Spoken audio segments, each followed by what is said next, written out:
చూశారు ఎవరు అన్ని ఒక వైరు ఊడిపోయింది. పరిశుద్ధుడు మన రక్షకుడైన యేసుక్రీస్తు ప్రభు నామంలో కూడి వచ్చిన మీ అందరికీ నా వందనాలు తెలియజేస్తున్నానండి. ఇదే మన ధ్యానం నిమిత్తము కీర్తన గ్రంథం 16వ అధ్యాయం 2వ వచనాన్ని చదువుకుందాం. కీర్తన గ్రంథం 16వ అధ్యాయం 2వ వచనం. నీవే నా ప్రభుడవు, నీవే ప్రభుడవు, నీకంటే నాకు క్షేమాధారమేదియూ లేదని యెహోవాతో నేను మనవి చేసుకొందును అనుకుంటుని అంతేనా చేయుదును. చిన్న ప్రార్థన చేసుకుందాం. నీవే ప్రభుడవు, పరిశుద్ధమైన మా ప్రియ పరలోకపు తండ్రి, అల్పుడను నిష్ప్రయోజకుడైన నన్ను మీరు అంగీకరించి అగ్నిచేత కాల్చిపటం వేసి పరిశుద్ధపరిచి మాతో మీరే మాట్లాడి మేము మహిమకు సిద్ధపరచమని సకల ఆటంకాలడ్ల నేసనామంలో కొట్టివేస్తూ చిన్నపిల్లలు అలర చేయకుండాను మీ సహాయం కొరకై ప్రాధాయపడుతుండగా మీరే ఒప్పింపు చేయవనుగా, గ్రహింపు చేయవనుగా, సమ్మతి గల మనసు పుట్టించవనుగా, పరిశుద్ధాత్మ దేవా మీ కార్యాలన్నీ మాలో చేయమని యేసుక్రీస్తు ప్రభుల వారి పరిశుద్ధమైన నామంలో ప్రార్థించి అడిగి వేడుకొని పొంది ఉన్నాం తండ్రి, ఆమేన్. ప్రియులారా, భక్తుడు ఇక్కడ రాస్తున్న మాట ఏమిటంటే నీవే ప్రభుడవు అన్నాడు. ఇప్పుడు ఆ కీర్తన రాసిన భక్తుడికి ప్రభు ఎవరటండి? ప్రభు ఎవరట చెప్పండమ్మా? యేసుక్రీస్తు వారు ఆ యొక్క భక్తుడికి ప్రభువు. ఏమండి, బైబిల్ గ్రంథం మొట్టమొదటి నుంచి కనుక మనం గమనిస్తే, కొంచెం లోతుగా అధ్యయనం చేస్తే, యాకోబు తన అన్న అయిన యాషావుకు భయపడి ప్రాణభయంతో తెల్లవారి నేను గనక రేవు దాటి అవతలకి వెళ్తే మా అన్న 400 మందిని వేసుకుని నన్ను చంపడానికి సిద్ధంగా ఉన్నాడని వార్త వినినవాడై ముందుగా కొంతమందిని ఒక భాగంగాను, కొంతమందిని ఇంకొక భాగంగాను, కొంతమందిని ఇంకొక భాగంగాను, అలాగా గుంపులుగా పంపించాడు. ముందు ఒకవేళ మా అన్న ఒక గుంపు మీద పడితే ఇంకొక గుంపు తప్పించుకుంటారు. ఒక గుంపులో కొంతమంది పిల్లల్ని పెట్టాడు, ఇంకొక గుంపులో కొంతమంది పిల్లల్ని పెట్టాడు. ఇలా గుంపులు కింద పెడితే పోనీ కొంతమంది పిల్లలు చచ్చిపోయినా ఇంకో కొంతమంది పిల్లలైనా బతుకుతారు, ఒక గుంపు మీద పడినా ఇంకొక గుంపు బతుకుతారని చాలా గుంపులుగా చేసి పంపాడు. ఆఖరికి రాత్రి అంతా ప్రార్థన చేశాడు. తెల్లవారిన తర్వాత ఈయన కూడా అవతలొడ్డుకి వెళ్ళాడు. అవతలొడ్డున అలా దగ్గరనే చూస్తే అంత దూరంలో ఉన్నాడు అన్నయ్య. చూశాడు అన్నయ్యని. చూసి కొంచెం దూరం నడవటం, సాష్టాంగ పడిపోవటం. ఏమండి, ఏం చేశాడండి? కొంచెం దూరం నడవడం, సాష్టాంగ పడిపోవటం. ఎవరి ముందు సాష్టాంగ పడాలి? దేవుని ముందే సాష్టాంగ పడాలి, ఇంకెవరి ముందు సాష్టాంగ పడకూడదు. కానీ అప్పుడు ఆ సందర్భానికి యాకోబుకి ప్రభు ఎవరంటే యాషావే. యాకోబుకి ప్రభు ఎవరండి? యాషావే. అంటే నన్ను చంపకుండా వదిలేస్తే చాలు అన్న మూమెంట్లో ఇక యాకోబుకి ప్రభు ఎవరుగా ఉన్నాడంటే తన అన్నే తన ప్రభు అన్నట్టుగా ఒకసారి సాగిలి పడ్డాడు. మళ్ళీ లేచాడు, మళ్ళీ కొంచెం 4 అడుగులు లేచాడు, మళ్ళీ సాగిలి పడిపోయాడు. మళ్ళీ లేచి మళ్ళీ 4 అడుగులు లేచి మళ్ళీ సాగిలి పడిపోయాడు. ఇలా సాగిలి పడిపోతున్నా దూరంలో చూస్తున్నాడు కదా అన్నయ్య. చూసి ఇదేంటి ఎన్నిసార్లు సాగిలి పడుతున్నాడు, కుంటుకుంటా వస్తున్నాడు, కాళ్ళు ఇరిగిపోయినట్టుగా వస్తున్నాడు ఏంటి అని ఈ సాగిలి పడటం యొక్క నడవటం ఇవన్నీ చూసి చంపుదామని వచ్చినోడికి కాస్త మనసు ఏమైందండి, కొంచెం మారింది. దగ్గరికి వచ్చాక అప్పుడు అంటున్నాడు యాకోబు, దేవుని ముఖము చూచినట్టు నీ ముఖము చూచితిని నా ప్రభువు అని తన అన్నయ్యని యాషావుని ప్రభువు అని పిలుస్తున్నాడు. దేవుని ముఖం చూసినట్టు నీ ముఖం చూశాను అంటున్నాడు. అండి, అంటే ఇప్పుడు అన్నని ఎంతగా ఏ స్థాయిలో పెట్టాడు తమ్ముడు? దేవుడి స్థాయిలో పెట్టాడు తమ్ముడు అన్నయ్యని. నిన్ను దేవుణ్ణి చూసినట్టు చూశాను, నీవే ప్రభుడవు అని మాట్లాడుతున్నాడు. నా ప్రభు అయిన నీ దాసునికి కలిగిన బిడ్డలే వీళ్ళందరూ అంటూ ప్రతి మాటకే నా ప్రభు నీ దాసుడు, నా ప్రభు నీ దాసుడు, నా ప్రభు నీ దాసుడు అంటూ మాట్లాడతాడు. ఆ మాట్లాడే విధానం కానివ్వండి, 4 అడుగులు వేసి సాగిలి పడతాం కానివ్వండి, అంతా నీవే నా ప్రభుడవు అన్నట్టుగా అక్కడ ఆ సన్నివేశంలో యాకోబు మనకు కనపడతాడు. అండి, ఇప్పుడు యాకోబుకి ప్రభు ఎవరో? దేవుడు కాదు, ఆ సందర్భంలో యాషావే యాకోబుకి ప్రభు. నీకోసం ఒక కానుక తెచ్చాను అన్నాడు. ఏం తెచ్చాడంట? ఒక కానుక. ఆయన సంపాదించిన ఆస్తిలో సగం అండ్ ఇంచుమించుగా కొన్ని లక్షల రూపాయలు అయిపోతాయి. అవన్నీ లిస్ట్ కనుక మనం చదివితే ఒక కానుక స్వీకరించని కొన్ని ఆ లిస్ట్ అంతా పెట్టాడు, అన్ని ఇచ్చాడు. కానుక ఒక కానుకగా కొన్ని లక్షల రూపాయలు ఇల్లు చేస్తాయి అనమాట అండి. ఆ ఇచ్చిన కానుక లెక్క అయితే అంత కానుక 20 సంవత్సరాలు కష్టపడితే వచ్చిన ఆస్తిలో ఇంచుమించు చాలా మట్టుకి ఆయనకు ఒక కానుక కింద ఇచ్చేసాడు. కానుక ఎవరికి ఇవ్వాలా? దేవునికి ఇవ్వాలి. సాష్టాంగం పడి నమస్కారం ఎవరికి చేయాలా? దేవుడికి చేయాలి. ప్రభు అని ఎవరిని అనాలా? నా ప్రభు అని యేసు క్రీస్తు ప్రభుల వారిని అనాలి. కానీ ఇప్పుడు ఆ సందర్భానికి ఎవరు ఆయనకి ప్రభు అయ్యాడు? వాళ్ళ అన్నగారు చంపేసి పొజిషన్లో ఉన్నాడు, నేను చచ్చిపోతున్నాను పొజిషన్లో నేను ఉన్నాడు. ఇప్పుడు చావకుండా బతకాలి, మా అన్న నన్ను కరుణించాలి, దేవా నన్ను ఆశీర్వదించని రాత్రంతా దేవుని పాదాల దగ్గర ప్రార్థన చేశాడు. చేసి ఇప్పుడు నా ప్రభువు నువ్వే అని తన అన్నను ప్రభు అన్నట్టుగా మాట్లాడుతున్నాడు. ఇప్పుడు నాది అలాగ వదిలేండి. యేసేపు యొక్క అన్నయ్యలు 11 మంది అండి.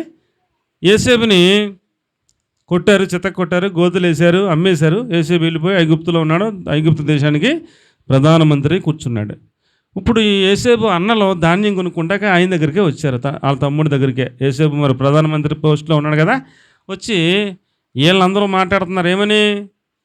వాళ్ళ తమ్ముడు కుర్చీలో కూర్చున్నాడు కదా, వాళ్ళ తమ్ముడిని ఏమని మాట్లాడుతున్నారంటే మా ప్రభువు అంటున్నారు వీళ్ళు. ఇప్పుడు వీళ్ళకి ప్రభు ఎవరో? వీళ్ళకి ప్రభు ఎవరు? వీళ్ళు 11 మందికి యేసేపు గారు ప్రభు అన్నట్టు. అంటే ఒక ప్రధానమంత్రిని ప్రభువు అని పిలుస్తున్నారు. ఏమండి? ఒక అన్నని తమ్ముడు ఏమని పిలుస్తున్నాడు? ప్రభువు అని పిలుస్తున్నాడు. ఏమండి? అలాగే ఒక కోర్టు ఉందనుకోండి, కోర్టులో జడ్జి గారు ఉంటారు, ప్రధాన న్యాయమూర్తి జడ్జి గారు. ఆయనను న్యాయవాదులు ఏమని పిలుస్తారు? అమ్మ, న్యాయవాదులు ప్రధాన న్యాయమూర్తులు ఏమని పిలుస్తారు? మై లార్డ్ అంటారు. అంతేనా? అంటే ప్రభువు. వీళ్ళందరికీ ప్రభు ఎవరు? ప్రధాన న్యాయమూర్తి ప్రభు. ఇప్పుడు నా ప్రశ్న ఏంటంటే, ఇక్కడున్న మనలో ప్రతి ఒక్కరికి ప్రభు ఎవరు? మనకు ప్రభు ఎవరు? యాకోబుకి ఏశావులాగా ప్రభువులాగా, లేకపోతే అన్నదమ్ములకి యేసేపు ప్రభువులాగా, లేకపోతే ఏమండి ప్రధానమంత్రి పోస్టులో ఉన్నవాళ్ళే మాకు ప్రభు అన్నట్టు, లేకపోతే మీరు చేస్తున్న ఉద్యోగం చేస్తున్న దగ్గర మీ యజమాని మీ ప్రభు అన్నట్టు, మీరు కూడా అలాగ మీ ప్రభువుగా ఎవరిని పెట్టుకున్నారు? అది నా యొక్క ప్రశ్న. మీ ప్రభు ఎవరు? మన అందరికీ ప్రభువు యేసుక్రీస్తు వారు. ఎవరండి? మన అందరికీ ప్రభు ఎవరో? యేసుక్రీస్తు ప్రభులు వారు. మనకి ఆయనే ప్రభు. నా ప్రభువు ప్రధానమంత్రి అనుకున్నాడు అనుకోండి. ఇప్పుడు ప్రధానమంత్రి గారి దృష్టిలో నేను లోపల ఖాళీ ఉందిరా, ఖాళీ ఉంది. నా దృష్టిలో నాకు ప్రధానమంత్రి గారు ప్రభు అనుకోండి, నేను ఆయనను మెప్పించటానికి గురుగా పెట్టుకుంటాను. ఏమండి? ప్రధానమంత్రి గారిని మెప్పించడమే గురుగా పెట్టుకుంటాను. నా దృష్టిలో నా అన్న ఏశావే ప్రభు అనుకోండి, మా అన్నను మెప్పించడమే నేను గురుగా పెట్టుకుంటాను. ఇప్పుడు అదేగా యాకోబు చేసింది ఏంటి? అన్నను మెప్పించడమే గురుగా పెట్టుకున్నాడు. 4 సార్లు 3 సార్లు సాష్టాంగ నమస్కారం చేశాడు. ప్రభు అన్నాడు, నీ దాసుని అన్నాడు, అది అన్నాడు, ఇది అన్నాడు, పెద్ద పెద్ద మాటలని చెప్పాడు. ఇప్పుడు 11 మంది ఏం చెప్తున్నారు యేసేపుతో? ప్రభు ప్రభు మా ప్రభు మా మీ దాసుల కనికరించి అలాగెలాగని అత్తమన్న ప్రభు అంటున్నారు ఆయన్ని. అంటే ఆయన మెప్పు పొందాలన్నట్టే కదా. ఇప్పుడు మనం కూడా మన ప్రభువుగా ఎవరిని పెట్టుకుందాం? మన ఉద్యోగంలో బాసుని పెట్టుకుందామా? లేకపోతే మనల్ని పరిపాలించే వాళ్ళని పెట్టుకుందామా? లేకపోతే మనం ఎక్కడుంటే అక్కడ మన పైన అధికారిని పెట్టుకుందామా? ఎవరికి మనం దాసులుగా ఉందాం? ఎవరిని ప్రభువుగా పెట్టుకుందాం? ఇప్పుడు మన ప్రభువు కనుక యేసుక్రీస్తు వారైతే ఇప్పుడు ఆయనను మెప్పించటం మనకు గురవ్వాలి. అర్థమైన వాళ్ళందరూ స్తోత్రం చెప్పండి. మన ప్రభువు ఎవరనేది మనం నిర్ధారణ చేసుకోవాలి. ఇక్కడ భక్తుడు అంటాడు, నీవే నా ప్రభుడవు. అంతేనా? ఏమన్నాడండి? నీవే నా ప్రభుడవు. అంతే. ఆ భక్తుడికి ప్రభువు యేసుక్రీస్తుల వారే. నీకు ప్రభు ఎవరు అనేది నీవు నిర్ధారణ చేసుకోవాలి. నా ప్రభువు మా ప్రిన్సిపల్ అనుకున్నాం అనుకో, ప్రిన్సిపల్ని మెప్పించడం మనకు గురవుతుంది కదా. నా ప్రభువు నేను పనిచేసే చోట మా యొక్క యజమాని అనుకుంటే ఆ యజమానిని మెప్పించడం మనకు గురవుతుంది. అలాగే నా ప్రభు యేసుక్రీస్తుల వారే అనుకుంటే ఇప్పుడు మన యొక్క గురి ఏమవ్వాలా? మన గురి ఏమవ్వాలండి? నా ప్రభు యేసుక్రీస్తుల వారే అనుకుంటే కనుక నా గురి ఏమవ్వాలి?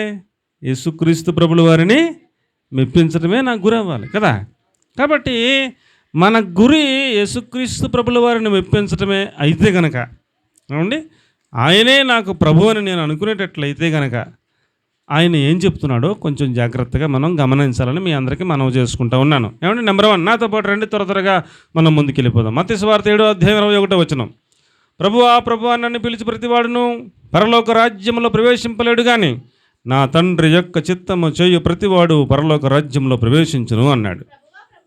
ప్రభువా అని నన్ను పిలిచి ప్రతివాడును పరలోక రాజ్యములో ప్రవేశింపడు కానీ పరలోకమందున నా తండ్రి చిత్త ప్రకారము చేయువాడే ప్రవేశించును అన్నాడు. దేవునికి స్తోత్రం కలిగినగాక.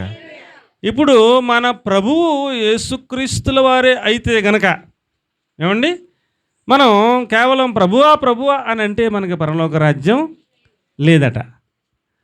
ఆయన మన ప్రభువు అయితే ఆయన మనకి ఏం చెబుతున్నాడో మనం జాగ్రత్తగా వినాలి. మన ప్రభువు చెప్పింది చేయడం మనకి గురి అవ్వాలి కదండి. అప్పుడు ఆయన మనకి ప్రభువు అవుతాడు, మనం ఆయనకి దాసులం అవుతాం కదా. ఆయన ఏమంటున్నారు, మీరు నేను చెప్పినట్టు చేయకుండా ప్రభువా నన్ను పిలిచినంత మాత్రాన పరలోక రాజ్యంలో ప్రవేశం కలగదు కానీ నా తండ్రి యొక్క చిత్తము చెప్పున చేయు ప్రతివాడు పరలోక రాజ్యంలో ప్రవేశిస్తాడు అని చెప్పారు. కాబట్టి నా ప్రభు యేసుక్రీస్తుల వారే అని గనక మనం ఒక నిర్ధారణకు వచ్చిన వాళ్ళం అయితే గనక, మనం ప్రభు అని నోటితో ఏదో పలికే వాళ్ళంగా కాకుండా మన ప్రభు అయిన యేసుక్రీస్తుల వారి యొక్క తండ్రి యొక్క చిత్తమును చేసే వాళ్ళంగా మనము సిద్ధపడితే చాలు, పరలోక రాజ్యం మనకిస్తాను అంటున్నాడు. దేవునికి స్తోత్రం చెప్పండి. హల్లెలూయా. కాబట్టి దేవుని యొక్క చిత్తం ఏమిటి అని కనుక మనం ఆలోచన చేస్తే, దేవుని యొక్క చిత్తం ఏమిటంటే 1 దశలోనికి రాసిన పత్రిక 5:18 ప్రతి విషయంలో కృతజ్ఞతాస్తుతులు చెల్లించటమే దేవుని యొక్క చిత్తం అన్నాడు. ప్రతి విషయంలో, ఏమండి, ప్రతి విషయమందును కృతజ్ఞతాస్తుతులు చెల్లించండి, ఇలాగు చేయుట యేసుక్రీస్తునందు మీ విషయంలో దేవుని చిత్తము అన్నాడు. ఇప్పుడు దేవుడి చిత్తం ఏంటి చెప్పండి? ప్రతి విషయంలో కృతజ్ఞతాస్తుతులు చెల్లించడమే దేవుని యొక్క చిత్తము అన్నట్టు. ఏమండి, ఇప్పుడు మనందరం నా ప్రభుడవు నీవే అని అనాలంటే మనం ప్రతి విషయంలో ఏం చెప్పాలి? దేవునికి ప్రతి విషయంలో దేవునికి ఏం చెప్పాలి? కృతజ్ఞతాస్తుతులు చెప్పాలి. ఏమండి, నా వైపు చూడండి అమ్మ. కృతజ్ఞతాస్తుతులు ఎప్పుడు చెబుతాం అమ్మ? నా వైపు చూడండి. కృతజ్ఞతాస్తుతులు ఎప్పుడు చెప్తాం? పరీక్ష పాస్ అయితే కృతజ్ఞతాస్తుతులు చెబుతాం, అవునా కదా? ఇప్పుడు పరీక్ష పాస్ అవ్వకపోతే ప్రతి విషయంలో కూడా ఏం చెప్పాలంట? కృతజ్ఞతాస్తుతులు చెప్పడమే దేవుని యొక్క చిత్తం అన్నాడు. ఒకవేళ పాస్ అవ్వలేదు అయినా కూడా ఏం చెప్పాలి? కృతజ్ఞతాస్తుతులు చెప్పాలి. కష్టమే అయినా నేర్చుకోవాలి. కాబట్టి మనకు లాభం వచ్చింది, హల్లెలూయా, దేవునికి స్తోత్రం, ఈరోజు లాభం వచ్చింది అని మనకి ఎవరు చెప్పకుండానే మనంతటా మనమే హృదయం లోపల నుంచి అంటాం. ఒకవేళ నష్టం వచ్చింది అప్పుడు మనకి ఎవరో చెప్పకుండానే అప్పుడు కూడా ఏం చెప్పాలి? ప్రభువా నష్టం వచ్చింది, అయినప్పటికీ నీకు స్తోత్రం తండ్రి అని చెప్పే అలాంటి క్వాలిటీ కలిగిన భక్తి మనం చేయాలి అన్నట్టు, అది దేవుని యొక్క చిత్తం అన్నట్టు చెప్పాడు. ఇప్పుడేమా స్కూల్లో పిల్లల ఫీజు కట్టలేకపోతున్నాం, అయినా స్తోత్రం చెప్పాలా చెప్పకూడదా? స్తోత్రం చెప్పాలి. ఇప్పుడు సంవత్సరం అయిపోయింది, ఈ సెలవులు అయిపోతే మళ్ళీ పుస్తకాలు కానీ వాటికి కానీ 20,000 కట్టమంటారు. కడతాకే ఇప్పుడు ఈ సంవత్సరంలో అసలే ఒక 20,000 బాకీ ఉన్నాం. ఈ 20 మళ్ళీ పుస్తకాలకు 24,000 కావాలి. ఈ సెలవులు అయిపోతే పిల్లలు మళ్ళీ జాయిన్ అవ్వాలంటే డబ్బులు లేవు, అప్పు చేద్దామంటే అప్పు ఇచ్చే వాళ్ళు కూడా లేరు. అయినా ఏం చెప్పాలి? స్తోత్రం చెప్పాలి. ఇప్పుడు మనకి ఇచ్చిన వాహనం లాభం వస్తుంది, స్తోత్రం చెప్పాలి. లాభం రావట్లేదు అయినా ఏం చెప్పాలి? స్తోత్రం చెప్పాలి, కృతజ్ఞతాస్తుతులు చెప్పాలి. అలాగైతే నీవు దేవుని చిత్తం చేస్తున్నావు అని అర్థం. ఒకవేళ నీవు అలా చెప్పకపోతే దేవుని చిత్తం నీవు కానీ నేను కానీ చెయ్యట్లేదని అర్థం. ఆరోగ్యం మంచిగా ఉంటే కృతజ్ఞతాస్తుతులు చెబుతాం, ఆరోగ్యం బాగోకపోయినా ఏం చెప్పాలండి? కృతజ్ఞతాస్తుతులు చెప్పాలి. ప్రతి విషయమందును మనము ఏం చెబితే దేవునికి చిత్తం చేస్తున్నట్లు లెక్కంట?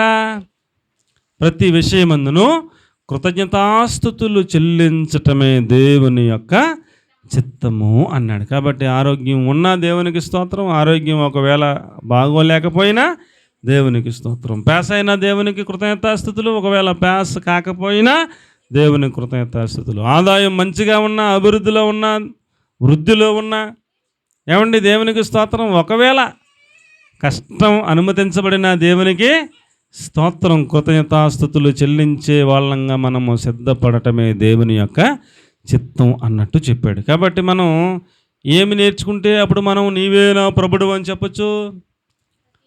ప్రతి విషయమందును కృతజ్ఞతాస్థుతులు చెల్లించటం నేర్చుకుంటేనే అది దేవుని యొక్క చిత్తం అన్నట్టు లెక్క. ఏమండి అలాంటి భక్తి చేస్తే మనము పరిస్థితులను బట్టి భక్తిలో దిగజారిపోయే వాళ్ళంగా మనం ఉండలేము అండి. కొంతమంది బాగా అభివృద్ధిలో ఉంటే, ఆశీర్వాదకరంగా ఉంటే, ఆరోగ్యంగా ఉంటే ఆ మానకుండా చర్చకు వస్తారు, ఏదైనా తేడా వస్తే మానేస్తారు.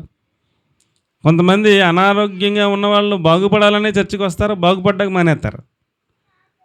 నీకు దేవుడు ఎలాగ ప్రభువు ఆరోగ్యం ఇచ్చేవాడిగానా, ఆ ఆశలు తీర్చేవాడిగానా, అభివృద్ధినిచ్చేవాడిగానా? నీకు ఎలాగ నీకు దేవుడు ప్రభువు? ఏది ఉన్నా ఏది లేకపోయినా ఆయన నాకు ప్రభువే. ఆయన చిత్తము చెప్పున చేయటమే, ఆయన చిత్తం చెప్పున చేయటమే నాకు దేవుడు నేర్పిస్తున్నాడు.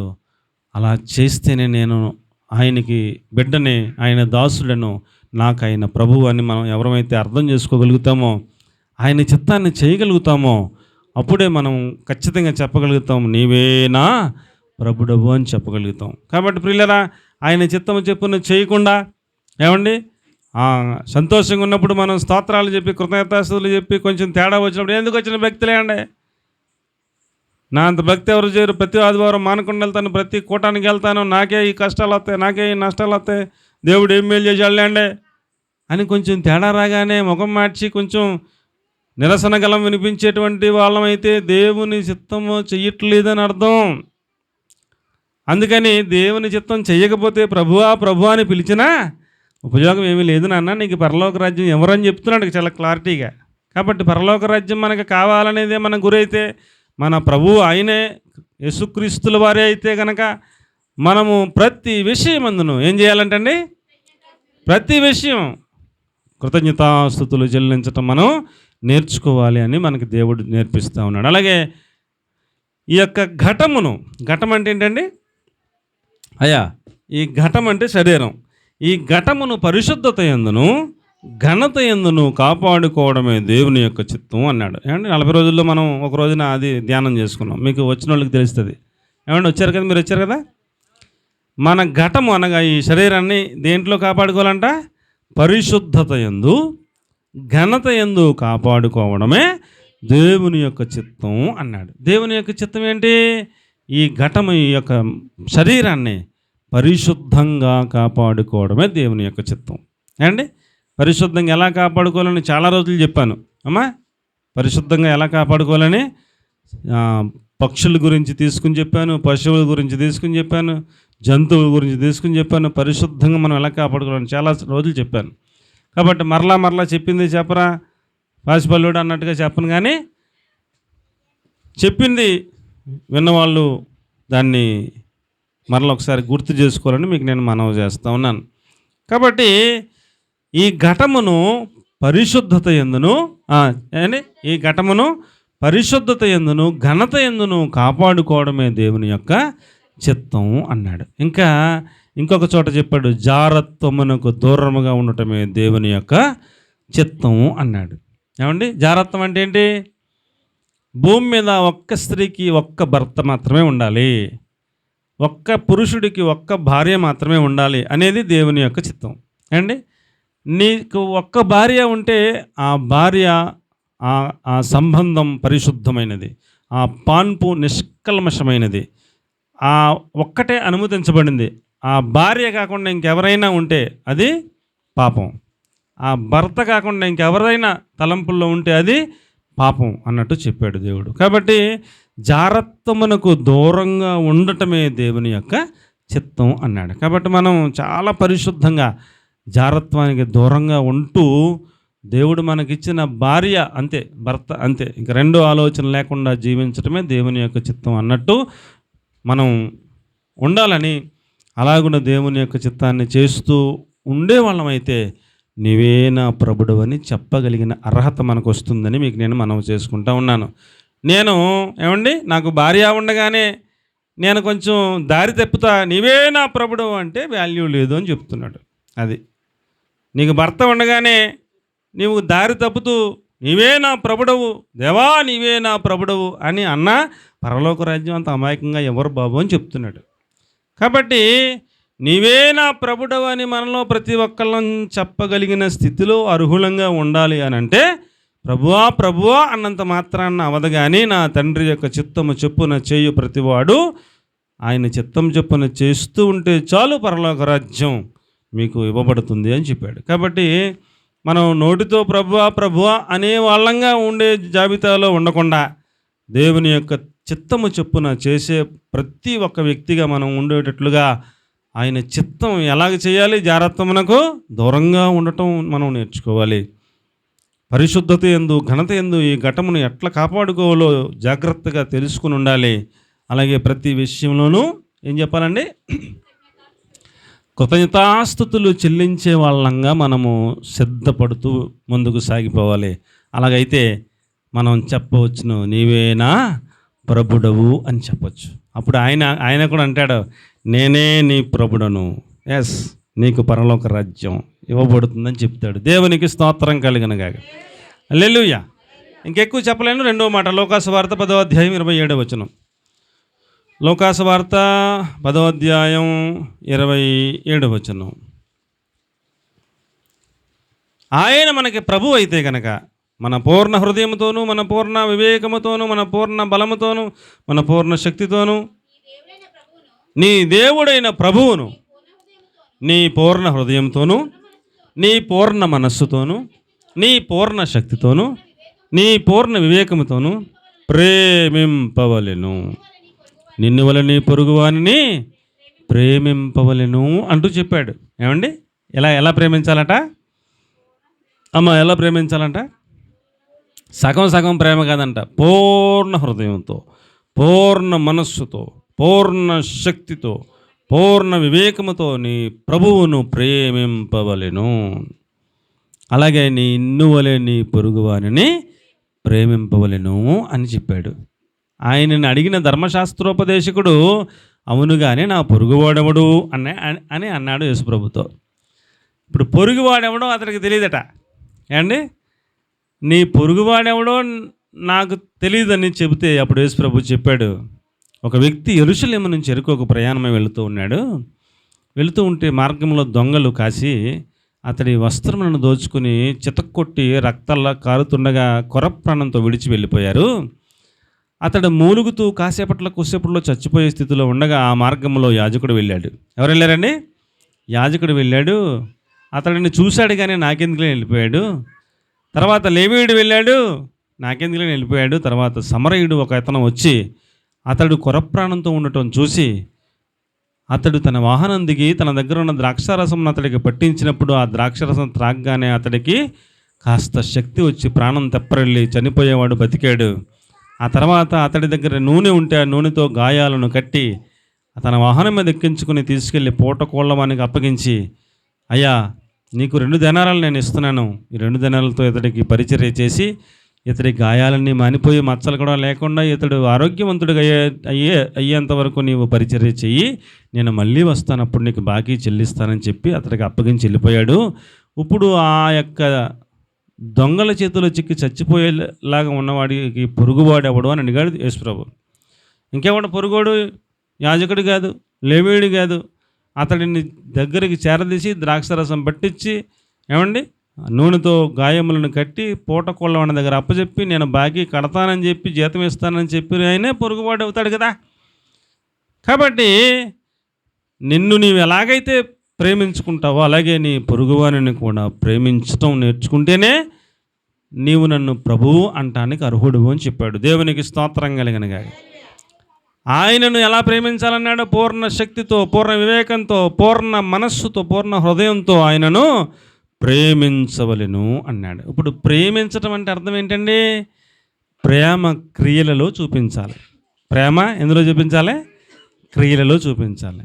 యేసుక్రీస్తు ప్రభుల వారు మన కొరకు సిలువలో బలియాగం అయిపోయారు. ఏమండి, ఆ వచనం రాస్తూ అంటారు, ఆయన పరలోకమునే మహాభాగ్యమునే విడిచిపెట్టుకుని భూమి మీద పాప శరీరాకారంతో పుట్టి ఆ పాపమునకు శిక్ష తన శరీరం మీదనే వేసుకుని ఆయన శిలువ మరణం పొందినంతగా తను తాను తగ్గించుకున్నారు అంటూ రాస్తూ ఇందులో ప్రేమ ఉన్నది అన్నాడు.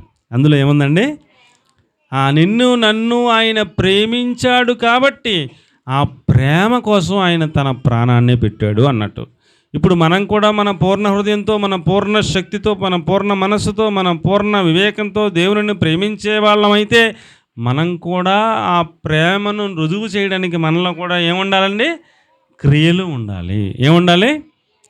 దేవుని మనం పూర్ణ హృదయంతో ప్రేమించే వాళ్ళం అన్నట్టుగా మనలో కూడా ఆ క్రియలు కనపడాలని దేవుని పేరట మీకు నేను మనవి చేస్తూ ఉన్నాను. కాబట్టి మన పొరుగువాడిని మనం ఏం చేయాలి? ప్రేమించాలి. ఆజ్ఞలు ఏమున్నాయి? నీ పొరుగువాని ఎద్దునైనను నీ పొరుగువాని దేనినైనను నీవు ఆశింపకూడదు అన్నాడు. అందులో నీ పొరుగువాని భార్య అయినను అంటూ కూడా ఉంటుంది అండి. ఇప్పుడు నా పొరుగువాడు, అదే మన వీధిలో ఎదురుగుండా ఎవరో ఉన్నవాళ్ళు, మన పొరుగు వాళ్ళు అనుకుందాం, మన పక్క వీధిలో వాళ్ళ పొరుగు వాళ్ళు అనుకుందాం.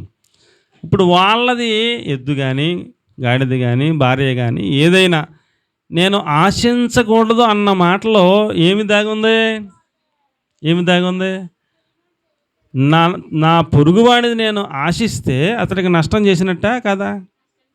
ఏమండి, నా పొరుగువాడిది ఎద్దు నేను ఆశించాను అనుకోండి, నేను తీసేసుకున్నాను అనుకోండి, ఇప్పుడు అతనికి నష్టం చేసినోన్నా అతన్ని ప్రేమించినోన్నా? అతడిని ప్రేమించినోడిని అవ్వను నేను. ఆశిస్తే అతడికి నష్టం చేసినోడిని అవుతాను. నీ పొరుగువారిని నిన్ను ప్రేమించుకున్నట్టు నీ పొరుగువారిని ప్రేమించు అన్నప్పుడు అందులో ఏముందంటే, నా పొరుగువానిది ఏది ఆశించకుండా నేను ఉంటే అతడిని నేను ప్రేమించినట్టే. అవునా కదా? ఏమండి, నా పొరుగువాని ఎద్దును నేను ఆశించకుండా ఉంటే, నా పొరుగువానిది ఏది, ఏ వస్తువు అతడిది అని అనుకున్నది ఏది నేను ఆశించకుండా ఉంటే అతడిని నేను ప్రేమించినట్లు లెక్క అండి. అలాగే దొంగిలించవద్దు అంటాడు, అబద్ధ సాక్ష్యం చెప్పొద్దు అంటాడు. అబద్ధ సాక్ష్యం చెప్పకుండా ఉండటమే ప్రేమించటం. అవునంటారా కదంటారా? ఏమండి, మన పొరుగువాడి మీద అబద్ధ సాక్ష్యం మనం చెప్పాము అంటే ఆయన ప్రేమించినట్ట? ఆడి కీడును మనం కోరుకున్నట్టు కదా. మనం ప్రేమించటం ఎలాగో మార్గాలు ఎన్ని ఆజ్ఞల్లో చెప్పాడు. నీ పొరుగువాడిది ఏమీ ఆశించకుండా ఉంటే నువ్వు వాడిని ప్రేమించినట్టు, నీ పొరుగువాడి మీద అబద్ధ సాక్ష్యం చెప్పకుండా ఉంటే నువ్వు వాడిని ప్రేమించినట్టు. మీ పొలంలో పరిగె వదిలేయాలన్నాడు. మీ పొలంలో పరిగె అంటే కోస్తున్నప్పుడు గింజలు పడిపోతాయి కదా, అవి వదిలేయాలన్నాడు. వదలకుండా తీసేసుకుంటే అది ప్రేమించినట్టు కాదు. వదిలేస్తే పరదేశులు, వేరే ఊరోళ్ళు, ఈ ఊర్లో నివాసం లేనివాళ్ళు, తినడానికి భోజనం లేనివాళ్ళు ఆ పొలంలోకి వెళ్ళి ఏరుకుని తింటారో అప్పుడు నేను ఆశీర్వదిస్తానని దేవుడు చెప్పాడు. ఆయన చెప్పినట్టుగా పరిగి వదిలేశాడు అనుకోండి, అప్పుడు అతడు ఎవరిని ప్రేమిస్తున్నట్టు లెక్క? పరదేశులను, ఏమీ లేని వారిని, పేదలను ప్రేమిస్తున్నట్టు లెక్క. అవునా కదా? ఏమండి, ఇప్పుడు వదిలేయమన్నాడు. ఎందుకు వదిలేయమన్నాడు దేవుడు? వాళ్ళ కోసం వదిలేరా ప్రభు, అప్పుడు నువ్వు వాళ్ళని ప్రేమించినట్టు లెక్క అని చెప్పడం కోసం. అవునా కదా? కాబట్టి నేను ఆజ్ఞలన్నీ పాటిస్తే నేను నన్ను వలె నా పొరుగువానిని ప్రేమిస్తున్నట్టు లెక్క. కాబట్టి దేవుని ప్రేమించాలి మొదటిగా పూర్ణ శక్తితో, సగం కాకుండా. దేవుని ప్రేమిస్తే ఏమండి, దాన్ని క్రియల్లో మనం చూపించాలి. అలాగే ఆయన ఇచ్చిన ఆజ్ఞలన్నీ పాటిస్తే మనము మన పొరుగువారిని, పేదలను, ఆ యొక్క విధవరాలను, ఏమండి ఇతర ఊర్ల వాళ్ళు, ఏమీ లేని వాళ్ళను మనము ప్రేమిస్తున్నట్టు లెక్క. మీ చేలో పండ్లు పొలాలు ఉన్న చెట్లుంటే వాటికి రాలిపోని ఉండి తెచ్చుకోవద్దన్నాడు. మీరు కోసుకుని ఉంటే పట్టుకెళ్ళినా వాటికి రాలిపోతే వదిలేయండి అలాగన్నాడు. ఎందుకు వదిలేలా? ఏమీ లేని వాళ్ళు ఆ దారంటే వెళ్తా చూసి తీసుకుని తింటారు, అప్పుడు నేను ఆశీర్దిస్తానని చెప్పాడు. ఆ పడిపోయి అన్నీ కూడా ఏరేసుకుని అక్కడ కూడా లేకుండా చేసేస్తే నువ్వు ఎవరిని ప్రేమించలేదని కదా అర్థం. అవునా కదా? పడిపోయి ఫోన్లో ఎవడో ఒకటి తింటాలే అని వదిలేస్తే ఆయన చెప్పిన మాట అంటే నువ్వు అందరినీ ప్రేమిస్తున్నావు. ఆ దారంటే వెళ్ళేవాడు, దాహంగా ఉన్నవాడు, ఆకలిగా ఉన్నవాడు చూసి ఆ పండు తీసుకుని తిని అయ్యా ఈ చేయని వాళ్ళని దీవించు ప్రభు అని ప్రార్థన చేస్తాడు. నిన్ను దేవుడు దీవించడానికి అదొక సూత్రం చెప్పాడు. నిన్ను వలె నీ పొరుగు వారిని ప్రేమింపవలెను అంటూ చెప్పాడు. కాబట్టి ప్రియులరా, మనకి ఆయన నీవే నా ప్రభుడవు అని మనం చెప్పాలి అనుకుంటే మనం ఎలాగ ప్రవర్తిస్తే మనకు ఆయన ప్రభు అన్నట్టు? ఎలాగన్నట్టు? మనము దేవుని ప్రేమించే వాళ్ళమైతే మనకు ఆయన ప్రభు. మనలను ఎలాగైతే మనం ప్రేమించుకుంటామో అలాగే మన పొరుగువారిని కూడా ప్రేమిస్తే, ఆజ్ఞలను పాటిస్తూ ఉంటే మనం మన పొరుగువారిని కూడా ప్రేమిస్తూ ఉన్నట్టు లెక్క అండి. ఇప్పుడు ఇక్కడ మనం చెప్పుకున్నటువంటి ఆ యొక్క సమరయుని కథలో మనకు అర్థమయ్యేది ఏంటంటే, పాపముల చేత యెరూషలేము అనగా దేవుని యొక్క పట్టణం, యెరికో అనగా లోకం సాదృశ్యం. ఇప్పుడు దేవుని దగ్గర ఉండి అనుభవం కలిగిన వాడు లోకంలోకి వెళ్ళిపోతూ ఉంటే సాతాను అదే అవకాశంగా తీసుకుని వాడి రక్షణ వస్త్రాన్ని దోచుకుని వాడిని చావగొట్టి వెళ్ళిపోతాడు. ఇప్పుడు మరలా అలాంటి వారిని మనం యేసుప్రభులు వారే మంచి సమరయుడిగా వచ్చి ద్రాక్షరసం అనగా యేసుప్రభు రక్తానికి సాదృశ్యం, రక్తం ఇచ్చాడు. ఎందుకు? శుద్ధీకరించడానికే, బలపరచడానికే. అలాగే నూనెతో గాయాలు కట్టాడు. నూనె అంటే పరిశుద్ధాత్మ దేవునికి సాదృశ్యం. ఆ నూనె ద్వారా గాయాలను కట్టాడు. పూట కోళ్ళ వాణి దగ్గర పెట్టాడంటే ఏంటి? పాస్టర్ గారికి అప్పచెప్పాడు. ఎవరికండి? పాస్టర్ గారికి అప్పచెప్పాడు. పాస్టర్ గారికి 2 దినాలు ఇచ్చాడు. 2 దినాలు అంటే ఏంటంటే అర్థం? పాత నిబంధన, కొత్త నిబంధన. ఈ పాత నిబంధనతో కొత్త నిబంధనతో ఈ వాక్యం ద్వారా ఇతడికి గాయాలేమీ లేకుండా మీరు పరిచర్య చేసి గాయాలు కట్టి మళ్ళీ నేను వచ్చినప్పుడు మచ్చలేమీ లేకుండా తయారు చేస్తే నీకు జీతం ఇస్తాను అన్నాడు. ఇలాగున మనము ఒక లోకంలోకి వెళ్ళిపోయే వ్యక్తిని, లోకంలో కలిసిపోయే వ్యక్తిని, రక్షణ వస్త్రం కోల్పోయిన వ్యక్తిని, కొరప్రాణంలో ఉన్న వ్యక్తిని అగ్ని నుంచి లాగినట్టుగా లాగి దేవుని కొరకు సిద్ధపరిచే పని మనం ఎవరం చేసినా ఆ యొక్క పని మనము మన పొరుగువాడిని ప్రేమించినట్టే అని అర్థం. అర్థమైన వాళ్ళందరూ స్తోత్రం చెప్పండి. మొదటి మాట, నీవే నా ప్రభుడు అని చెప్పాలంటే ఆయన చిత్తము చొప్పున చేసేవాళ్ళు మాత్రమే ఆ మాట చెప్పగలరు, నీవే నా ప్రభుడు అని.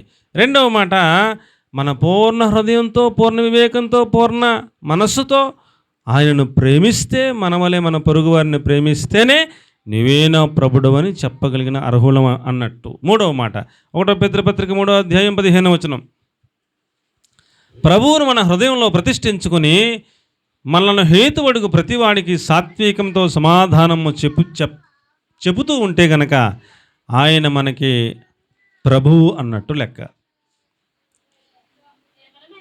నిర్మలమైన మనస్సాక్షితో మీలో ఉన్న నిరీక్షణను హేతువడుగు ప్రతివాడికి సాత్వికంతోనూ భయముతోనూ సమాధానము చెప్పుటకు ఎల్లప్పుడూ సిద్ధముగా ఉండి మీ హృదయముల యందు క్రీస్తును ప్రభువుగా ప్రతిష్ఠించుకోండి అన్నాడు. చాలు మనము మన హృదయంలో క్రీస్తును ప్రభువుగా ప్రతిష్ఠించుకున్నప్పుడు మనల్ని హేతువడుగు ప్రతివాడికి, మనల్ని ఎవడు ఏ ప్రశ్న అడిగినా సాత్వికముతోనూ భయముతోనూ మనం వాళ్ళకి ఏం చెప్పాలంటే సమాధానం చెప్పాలి. అందుకనే ఏ ప్రశ్న అడిగినా ఏది అడిగినా కోప్పడకూడదు, ఇసుక్కోకూడదు, కసుక్కోకూడదు, చిరాకు పడకూడదు. మనము మన హృదయంలో ప్రభువుగా యేసుక్రీస్తుల వారిని ప్రతిష్ఠ చేసుకున్న వాళ్ళం అయితే గనక, ఆయన మనకు ప్రభువు అయితే గనక, మనల్ని హేతు అడిగిన ప్రతివాడికి, మనల్ని ఏ ప్రశ్న అడిగినా ఎవరడిగినా మనము భయముతోనూ సాత్వికంతోనూ వాళ్ళకి మనం ఎలా చెప్పాలంటే సమాధానం చెప్పడానికి ఆయనను ప్రభువుగా మన హృదయమందు ప్రతిష్ఠించుకుంటే అప్పుడు ఆయన మీకు ప్రభువుగా ఉంటాడు అన్నట్టు మనకు చెప్పాడు. కాబట్టి మనం ప్రతి చిన్నదానికి కోప్పడిపోయే మనస్తత్వం అయితే, విసుక్కునే మనస్తత్వం అయితే, కసుక్కునే మనస్తత్వం అయితే, ప్రతిదానికి ప్రతి ఇంట్లోనూ చూస్తూ ఉంటాం కదా, ప్రతిదానికి చిన్నట్లకే విసుక్కుంటూ ఉంటారు, కసుక్కుంటూ ఉంటారు. ప్రతి చిన్న విషయానికి, ప్రతి సందర్భానికి అసహనం వ్యక్తం చేస్తుంటారు కదండి. అలాగే మనం ఉండకుండా ఎవరు ఎన్ని ప్రశ్నలు వేసినా, పక్కన అమ్మ ఏదైనా ప్రశ్న వేసినా, భర్త ఏదైనా ప్రశ్న వేసినా, పిల్లలు ఏదైనా ప్రశ్న వేసినా, ఎవరు ఏ ప్రశ్న వేసినా ఎలా చెప్పాలంట? బయట వాళ్ళు ఎవరైనా ప్రశ్న వేసినా, భర్తను అడిగినా, భార్యను అడిగినా, మనలో ఎవరిని అడిగినా ఎలా చెప్పాలంటే సాత్వికముతోనూ భయముతోనూ వారికి సమాధానము చెప్పుటకు సిద్ధమైన మనస్సు కలిగిన వాళ్ళమై క్రీస్తును ప్రభువుగా మన హృదయములందు ప్రతిష్ఠ చేసుకుని మనల్ని హేతువడుగు ప్రతి వాడికి సమాధానం చెప్పాలంటూ చెప్పాడు. కాబట్టి ప్రియులారా, మనలో ఉన్న కోపాన్ని తీసేసుకోవాలి. ఏమండి? మనలో ఉన్న కోపాన్ని తీసేసుకోవాలి. అలాగే సాత్వికముతో మనం సమాధానం చెప్పటానికి సిద్ధపడాలి. క్రీస్తుని ప్రభువుగా మన హృదయాల్లో ప్రతిష్ఠ చేసుకోవాలంటూ చెప్పాడు. దేవునికి స్తోత్రం కలుగును గాక. నా ప్రభువు యేసుక్రీస్తుల వారే అని చెప్పే ప్రతివారు ఇలాంటి సమాధానం చెప్పేవారుగా వారు సిద్ధపడాలని దేవుడు తెలియజేస్తూ ఉన్నాడు. ప్రతి చిన్న విషయానికి కోప్పడే వాళ్ళమైతే మనకి ఆయన ప్రభువు కాదు. నా మాట అర్థమవుతుందంటారా? ప్రతి మాటకి కోప్పడి తత్వం మనలో ఉంటే, విసుక్కునే తత్వం మనలో ఉంటే, చిరాకుగా మాట్లాడే వాళ్ళం అయితే మనకి ఆయన ప్రభువు కాడు. అర్థమవుతుందంటారా నా మాట? మనలో ఏదన్నా అంత కోపం చిరాకు ఏదైనా ఉంటే తీసేసుకొని ఆయనను ప్రభువుగా ప్రతిష్ఠించుకొని సాత్వికముతోనూ మనము భయముతోనూ సమాధానం చెప్పే వాళ్ళంగా ప్రభువు యొక్క కృప మన మీద ఉన్నట్లుగా మనం ప్రార్థన చేసుకోవాలని మీకు మనవి చేస్తూ ఉన్నాను. అలాగే 4వ మాట మనం చూస్తే రోమాపత్రిక 8వ అధ్యాయం 39వ వచనం. రోమాపత్రిక 8వ అధ్యాయం 39వ వచనం. యేసుప్రభులు వారు ఎక్కడ కోప్పడినట్టు కనబడదు. ఎన్ని ప్రశ్నలు వేసినా, అటు పిలాతు ప్రశ్నలు వేసినా, పరిసయ్యులు సద్దూకయ్యులు ప్రశ్నలు వేసినా ఆయన చాలా సాత్వికంతో సమాధానం చెప్పేవాడు.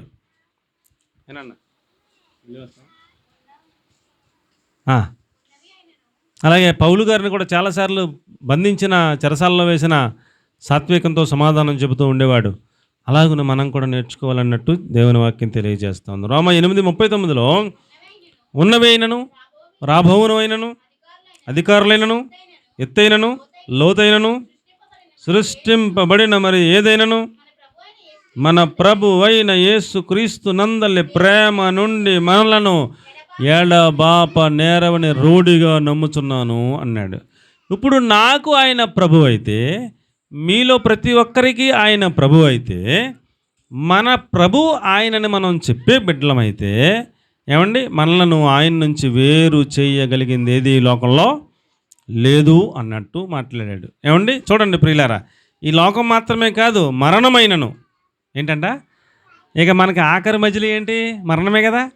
ఏండి, మరణమైనను లేకపోతే జీవమైనను, ఇప్పుడు ఉన్నవైనను రాబోవునవైనను దూతలైనను ప్రధానులైనను అన్నాడు. అంటే ఇక్కడ ఉన్నవి మాత్రమే కాదు, దూతలంటే ఎక్కడో ఉంటారు పరలోకంలో. దూతలు కూడా ఉన్నవైనను రాబోవునవైనను దూతలైనను ప్రధానులైనను క్రీస్తు ఎడల మనకున్న ప్రేమ నుండి మనలను ఎడబాప నేరవని రూఢిగా నమ్ముచున్నాను అనేటువంటి ఒక స్పష్టమైన ఒక ఏమంటారు నిర్ణయం ఎవరికైతే ఉంటుందో వారికి ఆయన ప్రభువు. ఎవరికి ప్రభు అండి? ఎవరికి ప్రభు? ఆయన ప్రేమ నుండి మనలను ఎవరు ఎడబాపలేరని రూఢిగా నమ్మగలిగిన వారికి ఆయన ప్రభువు. ప్రతి వాళ్ళకి ప్రభువు కాదు. ఏమండి, ఒక్కొక్కరు ఆరాధనకు వస్తారా? మన వైపు చూడండి, ఆరాధనకు వస్తారు. అలాగే ఏదో జ్వరం వస్తే ఆరాధనకు వస్తారు. వాళ్ళ టార్గెట్ ఏంటంటే జ్వరం తగ్గిపోతే మళ్ళీ కనపడరు. ఇంకా ఒక్కొక్కరు ఏమండి, మీరేమనుకోకండి, పెళ్ళి కోసం చర్చికి వస్తారు. ఆ పెళ్ళి కుదిరిపోతే చర్చికి రారు. ఇంకా వాళ్ళ టార్గెట్ ఏదో ఉంటుంది, దానికోసం వస్తారు. అది అయ్యేదాకా ఉంటారు, అది అయిపోయాక మళ్ళీ కనపడరు. కాబట్టి ఇక్కడ రాయబడిన ప్రకారం ఉన్నవి అయినను రాబోవునమైనను మరణమే అయినను జీవమైనను ప్రధానులైనను దూతలైనను క్రీస్తు మీద నాకున్న ప్రేమ నుండి నన్ను ఎడబాప నేరవని రూఢిగా నమ్ముచున్నాను అన్నటువంటి అంత గాఢమైన ప్రేమ దేవుని మీద మనకి ఉంటే కనుక, అలాంటి నిర్ధారణ మనకి కలిగితే కనుక, అప్పుడు ఆయన మనకి ప్రభువు. చిన్న చిన్న విషయాలకే ఏండి, ఎందుకు వచ్చిన భక్తులే అండి, ఎందుకు వచ్చిన చర్చిలే అండి, ఏదైనా కొంచెం నష్టం వస్తేనే ఏండి మనలో మాటలు తేడాగా వస్తాయి, మనలో ప్రవర్తన తేడాగా వస్తుంది. అండి, ఏది ఏమైపోయినా ఆయన మీద ఉన్న ప్రేమ నుండి నన్ను చెప్పండి నన్ను ఎడబాప నేరదు. ఆ నిర్ణయంలోకి మనం వచ్చేయాలి. అప్పుడు అలాంటి బిడ్డలకు ఆయన ప్రభు అని చెప్పుకుంటానికి ఆయన ఇష్టపడతాడు. ఏండి సాతాను అలాగే ఇలా తిరుగుతా దేవుడు దగ్గరికి వెళ్ళాడంట. సభలో దేవుడి దగ్గరికి వెళ్తే, ఏమండి నీవు వచ్చేటప్పుడు యోబుని చూసావా అని అడిగాడు ఆయన. దేవుడు చూసావులేండే, ఆయన చుట్టూ కంచేసావు, ఆయనకు బోలంత ఆస్తిని ఇచ్చావు, ఐశ్వర్యం ఇచ్చావు, అన్నీ ఇచ్చావు, కాబట్టి ఆయన నిన్ను స్తోత్రం చెబుతున్నాడు. ఒకసారి అన్నీ తీసేస్తే అప్పుడు చెప్తాడా స్తోత్రం చూడు అని సవాల్ చేశాడు అపవాది. అప్పుడు దేవుడేమన్నాడు? దేవుడేమన్నాడు అప్పుడు? అతడు నా కుమారుడు, నేను అతడికి ప్రభువుని, నువ్వేమన్నా చేతనైతే చేసుకొని అనుమతి ఇచ్చాడు. ఆవిడ ఎంత చేయాలో అంత చేశాడు. చేసిన చివరికి ఎవరు నెగ్గారు? దేవుడే నెగ్గాడు. ఆడే ఓడిపోయాడు కదా. అన్నీ తీసేసినా సరే నీకు స్తోత్రం అని చెప్తున్నాడు. నేను ఇంక ఏం చేసేదేం లేదు, అన్నీ చేసేసాను అయినా స్తోత్రం చెప్తున్నాడని ఆడే ఓటమి అంగీకరించి వెళ్ళిపోయాడు. అలాగ మనము ప్రభు అని చెప్పుకునే వాళ్ళం అయితే ఆ స్టాండ్ మీద ఉండాలి. దేవునికి స్తోత్రం కలిగిన కాక హల్లెలూయా. కాబట్టి ప్రియులరా, దేవుని మీద మనకున్న ప్రేమ నుండి మనలను ఎడబాపటానికి దేవదూతలే వచ్చినా, ప్రధానులే వచ్చినా, అది ఏది ఏమైపోయినా ఆయన మీద ఉన్న ప్రేమ నుండి నన్ను ఎడబాప నేరవని రూఢిగా నమ్ముచున్నాను అన్నాడు. అందుకనే అంత నమ్మకం ఉండబట్టే చంపేత్తం. యేసు ప్రభు గురించి చెప్పకుండా అంటే చంపేసుకుని అన్నారు అప్పుడు అపోస్తలులు. అన్నారా లేదా? చంపేసుకోండి, మరుక్షణం మా దేవుడి దగ్గర ఉంటాం అన్నారు. కానీ భయపడలేదు. ఎక్కడ ఈ నామము నిమిత్తం ఎక్కడ బోధించకూడదని లోపలికి తీసుకెళ్ళి చెరసాలు లేచి భయపెడితే తెల్లారకుండా మళ్ళీ వచ్చి ఆ నామం గురించి ప్రకటన చేసేవారు. వాళ్ళు ఆశ్చర్యపోయారు. రాత్రి కదా ఎంత వార్నింగ్ ఇచ్చాం, మళ్ళీ తెల్లారకుండా వెళ్ళి వాకింగ్ చెప్తున్నారు ఏంటంటే, వాకింగ్ చెప్పకుండా ఉండలేమండి, లోపల అగ్నిలాగా మండుతుందండి, మీకు ఏం చేస్తారో చేసేయండి బాబు, మీరు ఇప్పుడు చంపేస్తే మరుక్షణం మా దేవుడి దగ్గర ఉంటామని అంటున్నారు, కానీ చెప్పకుండా ఉండలేదు. కాబట్టి ప్రియులారా, అలాంటి ఒక గాఢమైన ప్రేమ మనం కలిగిన వాళ్ళమైతే అప్పుడు ఆయన మనకి ప్రభువుగా ఉంటాడు. దేవునికి స్తోత్రం కలిగినగా. నా ప్రభుడవు అని చెప్పాలంటే ఈ క్వాలిటీ ఉండాలి సార్. అది నేను చెప్పాలనుకున్న ఉపదేశం. నా మాటలైనా అర్థమవుతున్నాయి అంటారా? ఏమండి? తర్వాత 5వ మాట, 1 కొరింథీ రాసిన పత్రిక 1వ అధ్యాయం 9వ వచనం. ఏమండి? ఇదిగో ఈ లోకంలో ఈ లోకంలో ఒక నిబంధన. ఏమండి నా వైపు చూడండి, తర్వాత ఎదురు కానీ. ఈ లోకంలో ఒక నిబంధన. ఏమి నిబంధన? మనం ఒక ప్రమాణం చేస్తున్నాం. కరువు ఎందును లేమి ఎందును నీతో కలిసి ఉంటానని నీతో ప్రమాణం చేస్తున్నాను, నా భార్యనిగా స్వీకరిస్తున్నానని ప్రమాణం చేసి పెళ్లి చేసుకుంటారు కదా. ఒక ప్రమాణం చేసి పెళ్లి చేసుకున్నవాడే చచ్చిపోయేదాకా ఆమెకు నమ్మకంగా బతికితే బతుకుతున్నా లేదా? ఆ ప్రమాణం చేసిన ఆ స్త్రీ చనిపోయేదాకా ఆ భర్తతో అంత ఖచ్చితంగా బతుకుతుందా లేదా? ఒక భార్యాభర్తల మధ్య బంధమే అంత ప్రేమ కలిగిన బంధం అయితే, అంత గట్టిదైతే, మరి దేవునితో ప్రేమ మనకి ఇంకెలాగ ఉండాలంట? అంతకంటే ఎక్కువగా ఆ ప్రేమ నుండి నన్ను ఎడబాపలేదు ఏదైనా సరే అన్నట్టుగా మనం ఉంటే అప్పుడు ఆయన మనకి ప్రభు అన్నట్టు మనకు లెక్క. ఇప్పుడు భార్యాభర్తల మధ్యలో ఎడది చేద్దామని ఎంతమంది ఎన్నో ప్రయత్నం చేస్తారు, ఎన్నో చెప్తారు. చెప్తే వాళ్ళు మాట్లాంటారటి, వాళ్ళు వచ్చేస్తారని 4 పుల్లలు వేస్తారా, 50 పుల్లలు వేస్తారా, వాళ్ళు వెళ్ళిపోయాక మళ్ళీ వచ్చాక భర్తకి అడుగుతారు. వీళ్ళు ఏమని, ఇలాగ చెప్పారు మీ మీద నిజమా కాదని వీళ్ళు అడుగుతారు, లేదా నిఘా పెడతారు, మొత్తం కనుక్కుంటారు, అది వాస్తవం ఒక తెలుసుకుంటారు. అప్పుడు నిజమైతే అప్పుడు వీళ్ళు కొంచెం దాని మీద యాక్షన్ తీసుకుంటారు. లేకపోతే వాళ్ళు మన మీద మధ్యలో ఏదో పుల్లలు వేస్తున్నారని అర్థం చేసుకుని ఎవరు ఎన్ని చెప్పినా వినరు. ఆ భర్తతో బంధమే అంత గట్టిదైతే దేవుని ప్రేమ మరీ ఎక్కువగా ఇంకా అంత గట్టిగా ఉండాలన్నట్టు ఆ ప్రభువు అనే మాటలో ఉన్న అర్థాన్ని మీరు గమనించాలని మీకు మనవి చేస్తున్నాను. 5వ మాట 1 కొరింథీ 1:9, తన కుమారుని సహవాసమునకు పిలిచిన దేవుడు అన్నాడు. మన ప్రభు అయిన యేసుక్రీస్తు తన కుమారుని సహవాసమునకు మిమ్మల్ని పిలిచిన దేవుడు నమ్మదగినవాడు. నీకు ఆయన ప్రభు అయితే, నాకు ఆయన ప్రభు అయితే, ఆయనతో సహవాసానికి పిలిచాడంట. ఎక్కడ పిలిచాడంట? మనకి దేవుడు యేసుక్రీస్తుల వారు మనకి ప్రభు అయితే కనుక మనము ఆయనతో ఏం చేయాలి? సహవాసం చేయాలి. అప్పుడు ఆయన మన ప్రభువు అని అనిపించుకుంటానికి ఇష్టపడతాడు. అండి ఇప్పుడు పొద్దున్న లెగితే మన వైపు చూడండి, పొద్దున్న లెగితే లెగుతూ మన పనులు మనం చేసుకుంటే, దేవునితో సహవాసం లేకపోతే నా యేసుక్రీస్తుల వారు మా ప్రభువు అని మనం చెప్పుకున్న అంత ఎఫెక్ట్గా ఉండదు ఉండదు. మీకు ఉదాహరణకు రెండు రెండు రెండు మాటలు చెప్తాను. ఏమండి, ఒక పాస్టర్ గారు 7 గంటల ప్రార్థన చేసుకుని బయటికి వెళ్ళాడు మీటింగ్కి. రాత్రి మీటింగ్ ఉంది పలానా ఊర్లో. ఆయన ఉదయం నుంచి 7 గంటల ప్రార్థనలో ఉండి ఆ మీటింగ్కి వెళ్ళారు. 7 గంటలు యేసుప్రభుతో సహవాసంలో ఉన్నాడు కదా. ఆ మీటింగ్లో వాక్యం చెప్పి అందరి కోసం ప్రార్థన చేస్తే ఎక్కడ పడితే అక్కడ స్వస్థతలు జరిగిపోయినాయి. మీలో ఎవరికైనా దేవుడు కార్యం చేస్తే వచ్చి సాక్ష్యం చెప్పడానికి కూర్చుంటే చాలామంది వచ్చి, పాస్టర్ గారు ప్రార్థన చేస్తాను కానీ నాకు దేవుడు ముట్టాడు, స్వస్థపరచాడని చాలామంది సాక్ష్యం చెప్పారు. అదే పాస్టర్ గారు మళ్ళీ తర్వాత రోజు ఇంకో ఊరిలో మీటింగ్ ఉంది. నేను 7 గంటలు ప్రార్థన చేశారు, ఇవాళ 1 గంట ప్రార్థన చేసి వెళ్ళిపోయినా. 1 గంట చేశాడు, ఏదో పనిలో పడి 1 గంట ప్రార్థన చేసి ఆ మీటింగ్కి వెళ్ళిపోయారు. నిన్న ప్రార్థన చేయక చాలా అద్భుతాలు జరిగినాయి కదా, ఇవాళ కూడా ప్రార్థన చేశాడు వాక్యం అయిపోయాక. సాక్ష్యం చెప్తే ఎవరంటే ఒక్కరు రాలా. సాక్ష్యం చెప్తే ఎవరంటే ఒక్కరు రాలేదు. ఇదేంటి నిన్నేమో బోళ్ళంతమంది వచ్చి సాక్ష్యం చెప్పారు, ఇవాళ ఒక్కరు రాలేదేంటని ఆయనే ఆశ్చర్యపోయి ఇంటికి వెళ్ళి మరలా మోకాళ్ళు వేసి, ప్రభువా నిన్నేమో అంత కార్యం చేసావు, ఇవాళ ఏం కార్యం చేయలేదేంటి, ఏంటి తేడా ఏంటని అడిగాడంట దేవుడిని. దేవుడు చెప్పాడు, నాన్న నిన్న మీటింగ్కి వెళ్ళే ముందు 7 గంటలు నాతో సహవాసం చేశావు, నాతో సహవాసం చేసావు కాబట్టి నువ్వు ప్రార్థన చేస్తున్నప్పుడు స్వస్థత కార్యాలు నేను చేశాను. ఇవాళ నాతో నువ్వు సహవాసం చేయలేదు, నీ పనులు చూసుకుని ప్రార్థనకి వెళ్ళిపోయావు, నాతో సహవాసం చేయలేదు కాబట్టి నీకు నేను కార్యం చేయలేదు అన్నాడంట. అయ్యి బాబోయ్ అలాగా అనుకుని ఇప్పుడు మీటింగ్కి వెళ్ళాలంటే ఎన్ని గంటలు ప్రార్థన చేయాలన్నట్టు అర్థమైంది ఆయనకి. ఎంత ఎక్కువ సహవాసం చేస్తే అంత ప్రభావం ఉంటుందని అర్థమైంది. దేవునికి స్తోత్రం కలిగినగా. కాబట్టి ప్రియులరా, మనం దేవునితో ఎంత సహవాసం చేస్తే అంత శక్తిమంతులం అవుతాం, అంత దేవుని ప్రభావాన్ని మనం చూస్తాం. దేవునికి స్తోత్రం కలిగినగా. కాబట్టి ప్రియులరా, తన కుమారుని సహవాసమునకు పిలిచిన దేవుడు నమ్మదగినవాడు కనుక ఆయనను ప్రభువుగా మీరు కనుక ప్రతిష్ఠించుకుంటే ఆయనతో ఎక్కువ ఏం చేయండి, సహవాసం చేయండి అన్నట్టు చెప్పాడు. ఏమండి, ఇప్పుడు ఆయనతో మనం ఏం చేయాలి, సహవాసం చేయాలి. 6వ మాట నేను ముగించేస్తాను. కొలసి 2వ అధ్యాయం 6వ వచనం.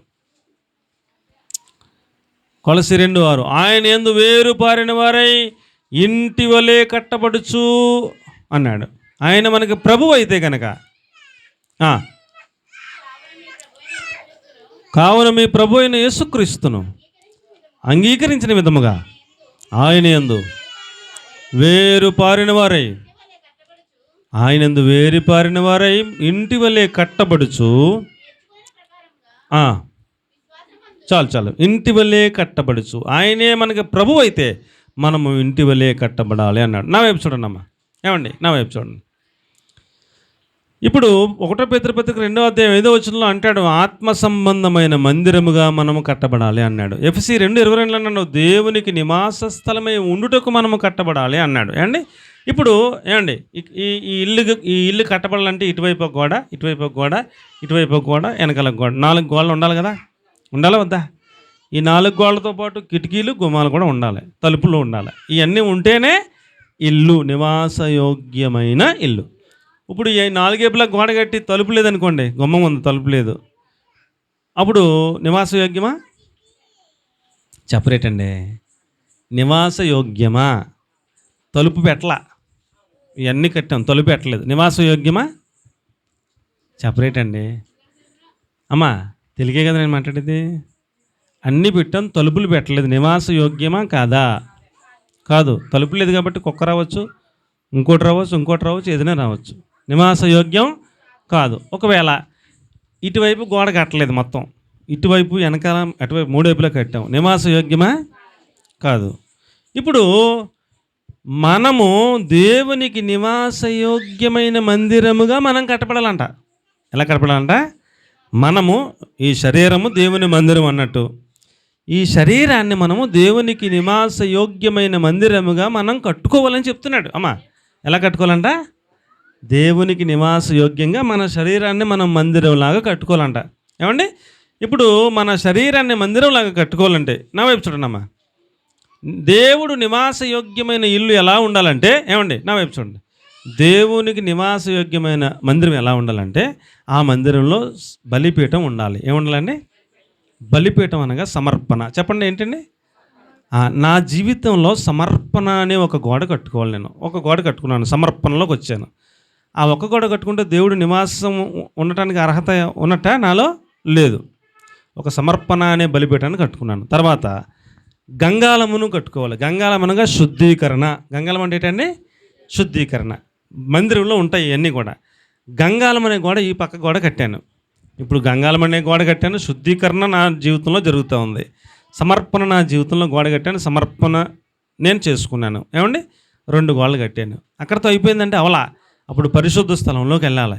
దీపవృక్షం అంటే వెలుగులో నేను నడుస్తూ ఉండాలి. ఎందులోని? వెలుగులో నేను నడుస్తూ ఉండాలి. ఆ దీపవృక్షం నా జీవితంలో ఉంటే, నేను వెలుగుతూ ఉంటే కనుక ఇంకో గోడ కట్టుకున్నట్టు లెక్క. ఆ తర్వాత బల్ల, సముఖపు రొట్టెల బల్ల ఉండాలి. అంటే సహవాసంలో ఉండాలి నేను. ఏమండి? సహవాసం కూడా అనే గోడ కూడా కట్టుకున్నాను. అక్కడికి 4 గోడలు అయినాయి. ఆ తర్వాత ధూపవేదిక ఉండాలి. ధూపవేదిక అంటే ప్రార్థనా జీవితం ఉండాలి నా జీవితంలో. ఏమండి? నేను సమర్పించుకున్నాను, ఓకే మంచిది. నేను శుద్ధీకరించుకుంటున్నాను, ఓకే మంచిది. నేను వెలుగులో నడుస్తున్నాను, దీపవృక్షం అనుభవాలు ఉన్నాయి, ఓకే మంచిది. నేను సహవాసంలో కూడా ఉన్నాను, మంచిది. నాకు ప్రార్థనా జీవితం కూడా ఉంది, మంచిది. అప్పుడు దేవుడు నివాసయోగ్యంగా నువ్వు మారుతావు. దేవునికి స్తోత్రం కలిగినగా. ఇన్ని ఉంటే, తలుపులు కూడా పెట్టుకుంటే, అప్పుడు నీవు నివాసయోగ్యమైన దేవుని ఇల్లుగా ఉంటావు. ఇన్ని కట్టుకురానైనా అప్పుడు నివాసయోగ్యంగా ఇన్ని లోపలికి వస్తాడు. అప్పుడు నీకు ప్రభువుగా ఉంటాడు అని చెప్పాడు. కాబట్టి మనలో ప్రతి ఒక్కరిలో సమర్పణ అనే గోడ ఉందా? ఏమండి? వెలుగుతూ ఆ యొక్క వెలుగులో నడుస్తున్నామా? శుద్ధీకరణ అనుభవాలు ఉన్నాయా? సహవాసంలో ఉన్నామా? ప్రార్థనా జీవితం ఉందా? అయితే దేవుడు నివాసయోగ్యమైన ఇల్లుగా నీవు కట్టబడ్డావు అని అర్థం. అప్పుడు నీకు ఆయన ప్రభువుగా ఉంటాడు అన్నట్లు లెక్క. ఏమండి? రైట్. ఆఖరి మాట చెప్పేసి నేను ముగించేస్తాను. ఆఖరి మాట ఏమిటంటే మత్తయి సువార్త 24:42 మెలకువగా ఉండుడి. ఎలా ఉండాలంటే అండి, ఆయన మనకి ప్రభువు అయితే కనుక మనం ఎలా ఉండాలి? మెలకువగా ఉండండి అన్నాడు. కావున ఏ దినము మీ ప్రభువు వచ్చునో మీకు తెలియదు కనుక మెలకువగా ఉండండి అన్నాడు. ఏమండి? ఇప్పుడు మన ప్రభువు ఎప్పుడు వస్తాడో మనకు తెలియదు కాబట్టి ఎలా ఉండాలట? మెలకువగా ఉండాలి అన్నాడు. కాబట్టి నేను కనుక మెలకువగా లేననుకోండి, నిద్రపోతా ఉన్నాను అనుకోండి, ప్రభువు వస్తాడు, ఆయన మెలకువగా ఉన్న వాళ్ళు తీసుకెళ్ళిపోతాడు, నిద్ర వాళ్ళు అక్కడే ఉండిపోతారు. కాబట్టి ఎలా ఉండాలంట?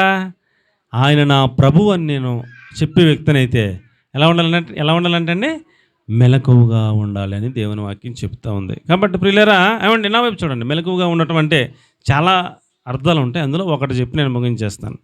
మెలకువగా ఉండటం అంటే ఒక పొలాన్ని పోల్చాడు పరలోక రాజ్యం గురించి దేవుడు. ఆ పొలంలో కాపలా పెట్టాడంట మనలాంటి వాళ్ళని. కాపలా పెడితే దేవుడు గోధుమలు జల్లమని ఇచ్చాడంట. వీళ్ళు గోధుమలు జల్లేశారు. జల్లేసిన తర్వాత ఆ రాత్రి అయింది, వీళ్ళు నిద్రపోయారు. నిద్రపోతే సాతాను వచ్చాడు. ఎవరండి? సాతాను వచ్చాడు. ఆడేం జల్లాడు? ఆడు గురుగులు జల్లి వెళ్ళిపోయాడంట. ఏం జల్లాడంట? గురుగులు జల్లి వెళ్ళిపోయాడంట. ఇప్పుడు ఆడు వత్తం కానీ గురుగులు జల్లుతం కానీ ఎవరికి తెలదో? దేవుడు ఇక్కడ కాపలా పెట్టిన ఈ మనుషులకి మనకి తెల. మన నిద్రపోతున్నాం. తెల్లారేక మళ్ళీ యజమానుడు మన ప్రభు వచ్చాడు. వచ్చేటికి మొక్కలు ఎన్ని రకాల మొక్కలు కనపడుతున్నాయి? గోధుమ మొక్క కనపడుతుంది, గురుగుల మొక్క కనపడుతుంది. నేను గోధుమలే కదా నాన్న మీకు ఇచ్చాను, మళ్ళీ గురుగులు ఎలాగ వచ్చాయని అడిగాడు ప్రభు. మరి మాకు తెలదు ప్రభు అంటే ఎలాగ ఉంటుంది? అప్పుడు ప్రభు పీకేమంటావా అని అడిగారు వాళ్ళు. పీకకూడదురా బాబు, మీరు గురుగు మొక్క పీకిదాం అనుకుంటే దాంతోపాటు ఏమొచ్చేద్ది? గోధుమ మొక్క కూడా వచ్చేద్ది. దీంతోపాటు దాన్ని పెరగనివ్వండి. ఆఖరికి గోధుమలు పండాక అప్పుడు గోధుమలు వేరు చేసి గురుగుల్ని కాల్చేద్దాం, పెరగనివ్వండి అన్నాడు. మెలకువగా లేకపోతే చాలా ప్రమాదం అండి. 10 మంది కన్యకలు వచ్చారంట. ఎంతమంది అండి? 10 మంది కన్యకలు బయలుదేరారు. ఆ 5 కూడా తెల్లని వస్త్రాలు ధరించుకున్నారు. ఈ 5 కూడా తెల్లని వస్త్రాలు ధరించుకున్నారు. ఆ 5 దగ్గర దివిటీలు ఉన్నాయి, ఈ 5 దగ్గర దివిటీలు ఉన్నాయి. ఆ 5 దగ్గర దివిటీల నిండా నూనె ఉంది, ఈ 5 దగ్గర దివిటీల నిండా నూనె ఉంది. ఆ 5 పరిశుద్ధులే, ఈ 5 కూడా పరిశుద్ధులే. ఒకటే తేడా, వీళ్ళని బుద్ధిమంతులు అన్నాడు, వాళ్ళ బుద్ధి లేని వాళ్ళు అన్నాడు. వాళ్ళలో పాపం ఏం చెల్లి చూమండి, వాళ్ళలో పాపం లేకుండా పరిశుద్ధంగా బతికిన వాళ్ళు ఆఖరి క్షణం వరకు. కానీ బుద్ధి లేదన్న ఒక మాట ఎందుకన్నాడంటే, ఈ 5 ఇప్పుడు పెళ్లి కుమారుడు 10 రోజుల్లో వస్తాడని సమాచారం ఉంది. ఏమండి? పెళ్లి కుమారుడు 10 రోజుల్లో వస్తాడని సమాచారం ఉందనుకోండి. ఇప్పుడు వీళ్ళు డ్యూటీలు పట్టుకుని బయలుదేరారు. 10 రోజుల్లో మనం ఆ టార్గెట్కి వెళ్తాం అన్నట్టు. ఇప్పుడు ఈ బుద్ధి కలిగిన వాళ్ళు ఏం చేశారు? 10 రోజులకు సరిపడా నూనె దుబుటిలో వేసుకుని, ఒకవేళ పెళ్లి కొడుకు లేటుగా వస్తే, ఇంకో 10 రోజులు ఆలస్యం అయితే సరిపడా నూనె మళ్ళీ ఎగస్ట్రాగా ఇంకొక వేరే సిద్ధి నిండా నూనె పెట్టుకుని బ్యాగ్లో పెట్టుకుని వచ్చారు వాళ్ళు. ఒకవేళ లేట్ అవుతే మనకు నూనె అప్పటికప్పుడు ఎవడెత్తాడని ముందు జాగ్రత్తగా ఎగస్ట్రా పెట్టుకుని వచ్చారు. మిగిలిన ఐదుగురు ఏం చేశారు? 10 రోజుల్లో వస్తారు కదా, 10 రోజులకి సరిపడా దేవుటిలో నూనె పోసేసుకున్నాం కదా, వాళ్ళకే కూడా ఇంటికాడ నూనె ఉంది, కానీ ఎక్స్ట్రాగా సిద్ధులలో వేసుకుని తెచ్చుకుంటాకే బద్ధకం. 10 రోజులు కన్నా ఎక్కువ వచ్చేది అని వచ్చేసారు. ఇప్పుడు ప్రభు లేట్ చేయడానికి కావాలని ఏం చేశాడు? ఆయన లేట్ చేశాడు. లేట్ చేస్తే వీళ్ళు అనుకున్న 10 రోజులు అయిపోయింది, నూనె వాళ్ళకి కూడా కరెక్ట్గా ఒక రోజున అయిపోయింది, డ్యూటీలు ఆగిపోయేలాగా వచ్చేసినాయి. ఈ బుద్ధి కలిగిన వాళ్ళు లోపల ఉన్న సిద్ధి తీసి మళ్ళీ నిండాగా వేసేసుకుంటే వీళ్ళు చూశారు, రే మేము కూడా తెచ్చుకోవాల్సింది, మీరు బాగానే తెచ్చుకున్నారు, మాకు కూడా కొంచెం ఇవ్వండి అని అడిగారు. వీళ్ళు ఏమన్నారు? ఏమో రేపైనా వస్తాడు రావడం, మళ్ళీ 10 రోజుల దాకా ఒకవేళ రాకపోతే మాకు మీకు ఇది సరిపోదో, మీరు వెళ్ళి కొనుక్కు తెచ్చుకుని అన్నారు. వీళ్ళు వెళ్ళి కొనుక్కు తెచ్చుకునే లోపల అది 10 నిమిషాల్లో పావు గంట ఏమో ఈలోగా వచ్చాడంట, తలుపు తీసాడంట, వీళ్ళు 5గురు వెళ్ళిపోరంట. వీళ్ళు వచ్చి లోపల తలుపు వేసారంట. అది 1 నిమిషం అవ్వచ్చు, 2 నిమిషాలు అవ్వచ్చు, 5 నిమిషాలు అవ్వచ్చు. అప్పుడే అనుకుంటా అలా తలుపు వేసాడు, వెంటనే వచ్చేసారు. అలా తలుపు కొట్టి, ప్రభువా తలుపు తీ ప్రభా, మేము కూడా పాపం చేయలేదు, పరిశుద్ధంగా ఉన్నాం, నీకోసం ఎదురు చూస్తాం, నీకోసం డ్యూటీలు పెట్టుకున్నాం, మీకోసం అందరం అలాగ వచ్చాం, వాళ్ళని తీసుకొని మమ్మల్ని ఆపేసాం ప్రభు అంటే లోపల అప్పుడు ఇంకా తలుపు దగ్గరే ఉన్నాడు ఆయన. ఇంకా లోపలికి వెళ్ళిపోలేదంటే అప్పుడే వేసాడు తలుపు కదా.